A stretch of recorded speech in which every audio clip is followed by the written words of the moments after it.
भक्तों, जय माता दी। आप सभी को धनतेरस की बहुत बहुत शुभकामनाएं और दीपावली पर्व की भी बहुत बहुत शुभकामनाएं मेरी और मेरे परिवार की तरफ से। तो सभी की दीपावली मंगलमय हो। भगवान माता लक्ष्मी और प्रभु गणेश भगवान जी सब पर कृपा बरसाए रखें, प्रभु नारायण भी। तो देखिए, आज मैं धनतेरस पे पूजा सामग्री क्या क्या हमें आवश्यक मतलब ज़रूरी जो चीज़ें हैं वो मैं लेकर आई हूँ कि हमें पूजा किस प्रकार करनी है, ये भी वीडियो में लेकर आऊँगी। और देखिए मतलब कौन कौन सी सामग्री ऐसी है जो हमें चाहिए होती हैं धनतेरस पे। तो देखिए, सबसे पहले मैं बता देती हूँ, धनतेरस जो हमारी पड़ रही है वो 10 नवंबर 2023 में 10 नवंबर को पड़ रही है, तो हम मनाएंगे।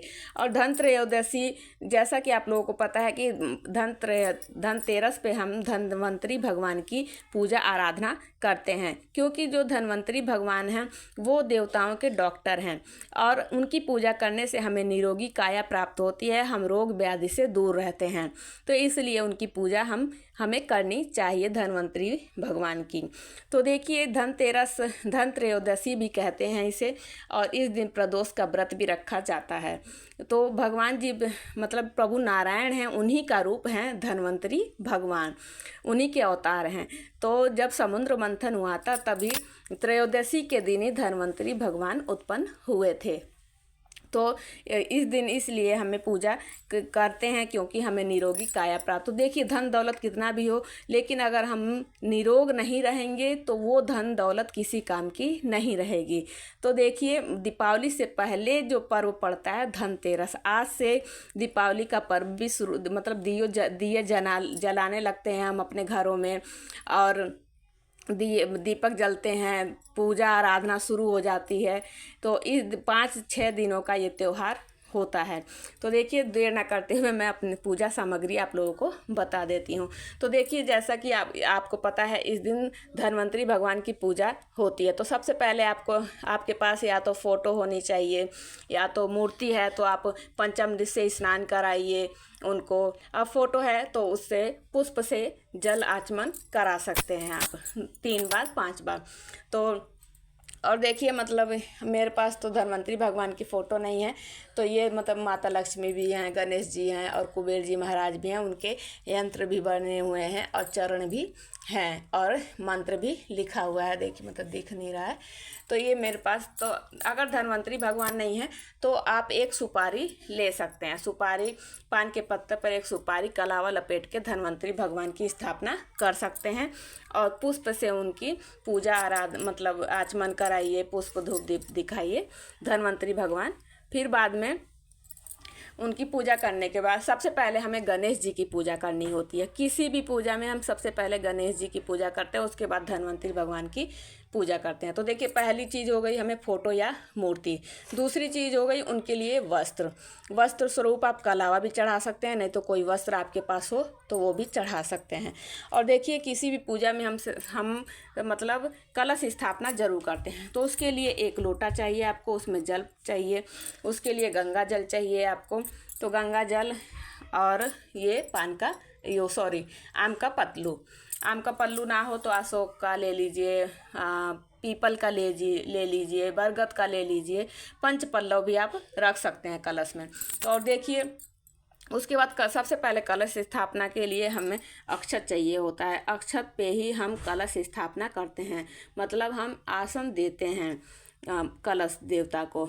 तो उसमें सभी देवों का आवाहन हम करते हैं कलश में, तो इसलिए ये चाहिए सबसे पहले। उसके बाद ये चाहिए कलश के लिए। उसके बाद देखिए, हमें चाहिए, जो धन्वंतरी भगवान जी हैं वो औषधि के देवता हैं। तो औषधि के लिए यहाँ पे लिया है मैंने नीम का पत्ता, ये एलोवेरा है, ये भी औषधि में आता है। और यहाँ पे लिए मैंने हल्दी, ये इलायची है, लौंग है, आप तेज पत्ता ले सकते हैं, और तेज पत्ता ले सकते हैं, खड़ी इलायची ले सकते हैं, मतलब जो मसाले जो औषधि में आती हैं वो सब। आप काली मिर्च ले सकते हैं। तो ये हो गई चीज़ें। उसके बाद देखिए, मतलब ये कुमकुम, तिलक करने के लिए कुमकुम तो गणेश भगवान को भी चढ़ाते हैं, माता को भी चढ़ाते हैं, लेकिन जो धन्वंतरी भगवान है उनको हम चंदन से तिलक करेंगे। उनके लिए चढ़ाने के लिए अक्षत, उसके बाद जनेऊ हमें ज़रूर चढ़ाना चाहिए। मतलब विशेष अगर आपके पास नहीं है तो कोई बात नहीं, आप कलावा भी अर्पित कर सकते हैं। उसके बाद देखिए धनिया की भी पूजा हम करते हैं, क्योंकि धनिया लाते हैं हम धनतेरस के दिन। और उसके बाद धूप दीप और औषधि में देखिए ये तुलसी दल भी है, ये भी औषधि, इसमें भी औषधि के गुण होते हैं, तो इसलिए मैंने ये भी रख लिया है। और उसके बाद देखिए बाती आप आज से मतलब धनतेरस से लंबी बाती का उपयोग करना चाहिए। ये हो गया पुष्प, ये हो गया तेल। आप तिल का तेल, सरसों का तेल, वैसे तो दीपावली पे हम सरसों का तेल यूज करते हैं, लेकिन जो दीपक जलाते हैं वो मतलब तिल के तेल का भी आज के दिन जला सकते हैं, और दीपावली पे सरसों का तेल ही जलाते हैं। उसके बाद देखिए ये गीला चंदन भी ले सकते हैं आप, ये सूखा चंदन है ये, और ये गीला चंदन में, दोनों में से कोई भी आपके पास जो भी हो वो ले सकते हैं। और देखिए इत्र भगवान के लिए, धन्वंतरी भगवान के लिए इत्र ले लिया है मैंने। और देखिए दीपावली पर हमें जो मेन मिष्ठान होता है वो खील और बतासे होते हैं। खील बतासे हम मतलब चढ़ाते हैं, वैसे उसके बाद मतलब कोई भी मिठाई चढ़ाइए, लेकिन मेन यही होता है। उसके बाद फ्रूट लेना चाहिए हमें। उसके बाद ये सब चीज़ें लेने के बाद हमें चाहिए व्रत कथा। ये देखिए तो ये कथा की पुस्तक एक आती है, आप ले सकते हैं, क्योंकि कथा किसी भी पूजा पाठ में, किसी भी व्रत त्यौहार में हमें कथा पढ़ना ज़रूरी होता है।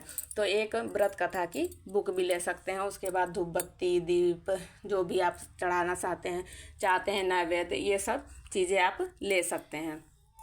तो ये थी मेरे द्वारा बताई गई आपको धनत्रयोदशी की पूजन सामग्री। तो अब वीडियो कैसी लगी कमेंट करके ज़रूर बताइएगा, और मिलती हूँ नेक्स्ट वीडियो में। जय माता दी। आप सभी को धनत्रयोदशी की बहुत बहुत शुभकामनाएं। जय माता दी।